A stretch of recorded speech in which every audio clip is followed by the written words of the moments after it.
জি, ভালো আছেন? ভালো আছি। আমি তো কল দিতাম ওই যে এসির বিষয়। ও আপনি তো কল দিতে চাইছিলেন, তা আমিও তো আপনার কল দিলাম। ওই যে এসির দোকানে গেছিলাম, বুঝছেন?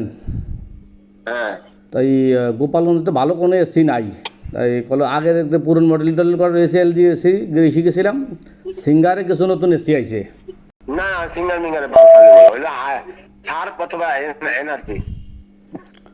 শার্প তো গোপালগঞ্জে নাই, বুঝছেন? তাহলে আ- এনার্জি ওই এলজি আছে ঢাকা, গোপালগঞ্জ। ঢাকাতে আনান, ঢাকাতে। স্যার আমি চিন্তাছিলাম কি, গোপালগঞ্জের থেকে আমার পরিচিত দোকান আছে ওখানে, তাই না? আর যদি ঢাকায় টানতে হয় তাহলে তো এখন খুব টাকা পয়সার সমস্যা আছে, ঈদের পরে দিতে হবে, বুঝছেন? দিলে পাওয়ার আসতেছে, তাহলে কেমন নিবো?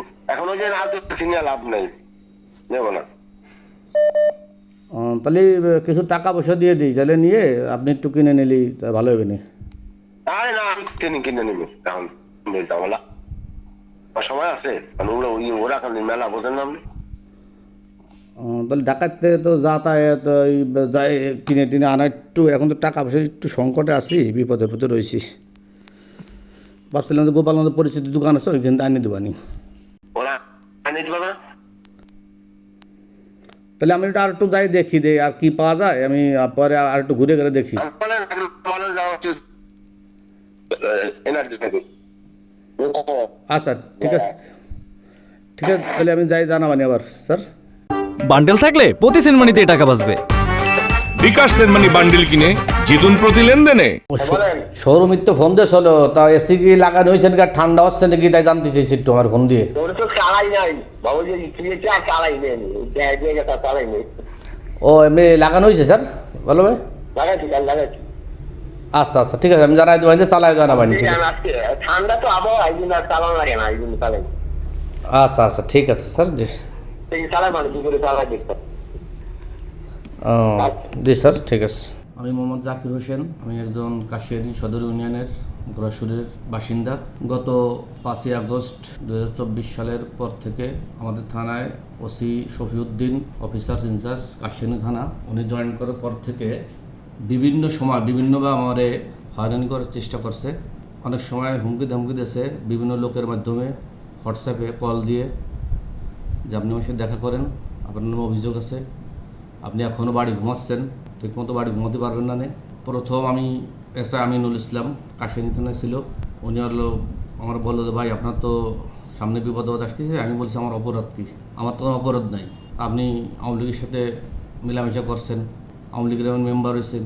আমি বলছি আওয়ামী লীগের আমার মেম্বার হয়েছি, আওয়ামী লীগের সাথে আমাদের আওয়ামী লীগের এলাকায় আওয়ামী লীগের সাথে মেলামেশা করছি বা মিলেমিশে চলি, এটা চলতেই পারে। আমি তো কোনো দুর্নীতি করিনি, কোনো চাঁদাবাজি করিনি, কোনো অন্যায় করিনি, কোনো জুলুম করিনি কার প্রতি। আমি একজন সাধারণ মানুষ, জনপ্রিয় বারবার মেম্বার আমি। তা বলছে ওসি আপনাকে দেখা করতে বলছে। আমি বললাম ওসি আপনার আমার দেখা করতে বলে কি কোনো ঝামেলা হবে ভাই? কাছে না, ঝামেলা হবে না, আপনি কিছু টাকা পয়সা দিয়ে ওটা ঠিক করে দেওয়া নেন। প্রথম আমার কাছে এসে আমিনুলির মাধ্যমে 50,000 টাকা আমি ওসিকে দিছি।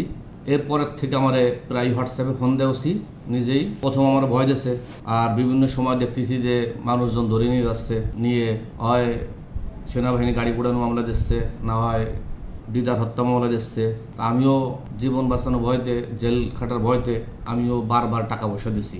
বিভিন্ন সময় ফোন করে আপনাদেরকে বড় মাস্টার্স আছে নাকি, বিভিন্ন সময় মাস্টার্স কিনে দিচ্ছি অনেক টাকার। আনুমানিক আমি এই পর্যন্ত প্রায় লাখ 2 টাকার মতো দিচ্ছি। গত 16 তারিখ আমার ফোন দিয়েছে হোয়াটসঅ্যাপে, আমি কোথায়? আমি বলছি আমি স্যার বাড়ি। তখন সে তাই একটু দেখা করতে পারবেন? তাই হোটেলে গেলাম, ভাটিয়াপাড়া বাস স্ট্যান্ডে, যে ওসির সাথে কথা বললাম। ওসি বলতেছে যে আপনার সাথে তো খুব ভালো সম্পর্ক, আমার এরকম সম্পর্ক আর নাই, তা আপনার ভাবিরা আসবে, গরমে টিকা যাচ্ছে না, আমার এটা এসি কিনে দিয়েন 2 টনের। তাই বলছি স্যার আমার তো টাকা পয়সা এখন নাই, আমি খুব সমস্যার ভিতরে আছি, সংসারও চালাতে পারতেছি না। তো ওসি বলতেছে আপনার এত হেল্প করি, এত কিছু করি, কত লোক কত কিছু বলে আপনার নামে, আমি আপনার সেভ করে রাখি, আপনি যা চেষ্টা করে দেন। আমি বলছি ঠিক আছে স্যার দিবানি। তা বলছে যে 22 তারিখের ভিতরে দিন। এখন তো দেওয়ার মতো কোনো ক্যাপাসিটি নেই, তারপরেও এই জীবনের ভয় তো বলছে দিবানি।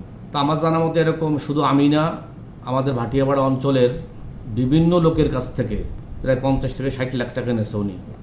যারা এরকম হয়রানির শিকার হচ্ছে আমার কাছে পরবর্তীতে বলি যে একটা প্রতিকার হওয়ার দরকার।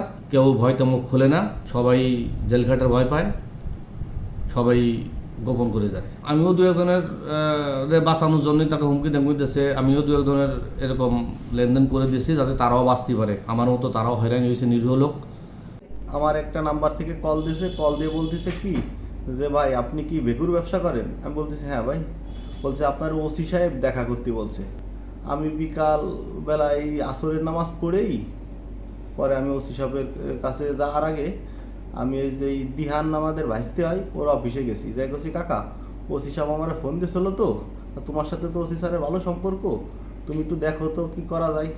ওসি শুনে দেখো তো কাকা আমার কেন ডাকছে। ও বলছে কাকা তুমি বালি টালি ব্যবসা করো তো, ঈদ উপলক্ষে মনে হয় তোমার কাছে 2-3 হাজার টাকা নেবে নে, ওই জন্য তোমার ডাকছে, তুমি একটু যাও কাকা যাও গে। আমি কাছে না কাকা আমি যাবো না, তুমি একটু আমার সাথে চলো, আমার ভয় রে আমি যাবো না। তার কাছে না কাকা যাও, যাই তুমি আমার ফোন ধরাই দিও আমি কথা বলবানি। পরে আমি থানায় গেছি, তাই সাইফুল ভাইরে বলতেছি ভাই এই যে আমি আসছি নামাজ পড়ি, ও আসরের নামাজ পড়েই আমি চলে গেছি। পরে সাইফুল ভাই কাছে ভাই এখন আইসেন কে? ইফতারি পরে আসছেন? আমি না ভাই আগে আগে আইসে, আমার মা অসুস্থ, আমার মা অসুস্থ, ওই আমার সে মা এনে ডাক্তারের কাছে যাতে আমার সন্ধ্যার সময়, তা আমি আর ভাই এখন এই জন্য আমি আইসি। তা বলতেছে কি যে ভাই তাই দাঁড়ান। পরে ওসি স্যারের উনি ফোন দিয়েছে নাকি, ওসি স্যার উপরের তা আইসে, আসা পরে আমি রুমের ভিতর গেছি। আমি রুমের ভিতর গেলে পরে ওসি সাহেব বলতেছে কি এই, আমি স্যার এই আমার নাম রবিউল, আমি আসছিলাম এই আশিক খোয়ানে তাই কহ। পরে আমি বলছি স্যার আমি তো আশিক খা খোয়ানে জানি না। এই ইডিয়েট তুই আশিকের ব্যবসা বাণিজ্য পরিচালনা, আশিকের খোঁজ খবর সব জানিস, তুই আশিক খোয়ানে তাই বল আগে, আশিকরে হাজির হল, আশিক আসবে তারপরে তুই যাবি। আমি বলতেছি স্যার আশিকির ওই বিষয় তো আমি জানি না, 3 দিন আগে আশিকের সাথে আমার কথা হয়েছিল, আর আশিকির বেকু ডিআইজি খুরশিদ মোল্লার বাইক নিয়ে মাসুদ মোল্লা আছে আশিকির বেকুর ভাগ কিনে নেছে উনি, তা উনার সাথে উনি জানে আশিক খা কোথায় আছে, ওনার সাথে আশিক খার কথা, আমার সাথে বেকুর পার্টনারের দায়িত্ব ওনারে দিয়েছে বলে ওনার সাথে কথা, আমার সাথে কথা হয় না। পরে বলতেছে তুই তোরে আছে ওই মামলার ভিতরে ঢুকাই দেবো, তোর এই যে আশিক খার সাথে আকাম কাম করে বেড়াইস, গাড়ি ডাকাতি করিস এ করিস তারিস, আশিকের সাথে মামলায় ঢুকাই দেবো, তাহলে তুই তোরে ঢুকাই দেবো, তোর কোন বাপ আছে তাই দেখবো। পরে আমার ভিতরে আটকায় রাখছে। তারপরে হয়রানি টায়রানি করা পরে আমার ভাইয়ের মাধ্যমে পরে আমার এবারে আবার যোগাযোগ করতে দিয়েছে, আমার কাছে ফোন দিয়েছিল। পরে আমি অনুরোধ করে ফোনটা নিয়েছিলাম। পরে আমার বাইরে বললাম ভাই এইভাবে আটকাচ্ছে। পরে আটকালে পরে আছে আমার ভাই টাকা পয়সা দিয়ে, পরে আমার এই দিহানের হাতে টাকা পয়সা দিয়ে দিহানের মাধ্যমে ওসি স্যার নাকি টাকা চাইছে, প্রথমে চাইছে 1 লাখ, পরে 50,000 টাকা দিয়ে পরে আমার ছাড়াই আনছে।